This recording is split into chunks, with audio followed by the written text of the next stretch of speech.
Now, Loni, as of the end of last week, by my count, the state has called 44 witnesses and introduced over 400 exhibits to a jury trying to track all of this. They're not allowed to take notes. And what I worry about is, are they asking the jury to go to places of reason and rationale that are so far out that it can create reasonable doubt? They got to have one person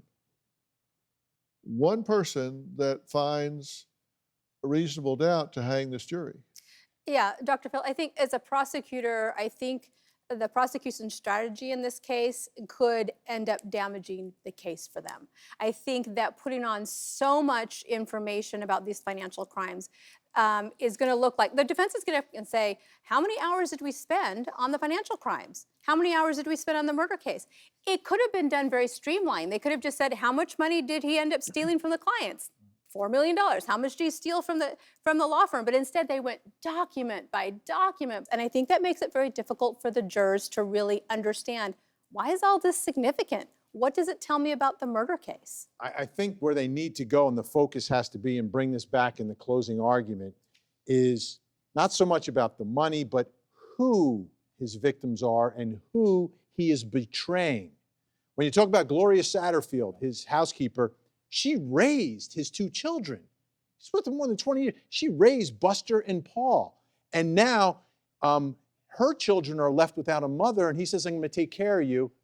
And he promises them, he says, I should be able to get you $100,000, settles the case for millions, and doesn't even give them the $100,000. Gives them nothing, completely betrays his law partners.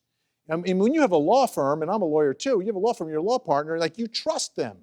I mean, this is a bond. And they weren't just law partners, because we're in the low country of South Carolina. They're all friends. They're families. They call each other uncle. They go on trips together. I mean, their lives are intertwined. They're not just business partners. They're like family. And he's betraying all of them. And hopefully the jury is understanding that if you're the prosecution. Well, Cousin Eddie has been subpoenaed. I guess there's a lot of cousins and all, but Cousin Eddie has been subpoenaed. What's the significance of his testimony? How's he going to fit into this? Well, that's interesting, because there's actually a lot of things he could testify to. Now, remember, he's the one that is involved with Alex Murdaugh on the roadside shooting, which happens in September. And that's where Alec ends up with a gunshot to the head, and he's there lifted out. And it ends up that he says, well, eventually he says, I brought Cousin Eddie in to help me. I wanted him to shoot me. Essentially assisted suicide because I wanted my son to get the insurance policy. And so he can talk about that. He can talk about the fact that there were 10 different accounts that Alex Murdaugh was using in different versions of Cousin Eddie's name that he was, apparently funneling money into. So Cousin Eddie knows a lot of things. It really depends on what the court ends up allowing him. And he's not really a cousin. His name's not really Eddie. No, I don't think. Wait. We're in the low country, South Carolina. They may be related, Dr. Phil, because I found out Cousin Eddie's mother's last name, Murdaugh. Really? Yes. Well, he's Curtis Smith, but his mother's name's Murdaugh? Yes.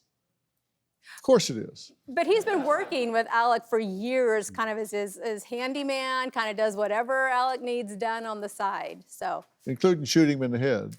Hey, he does whatever he asks him And to. allegedly laundering money. Yeah. Like lots of money. Do you have a story or a question for me? Click the link in the description and tell me what in the world is going on.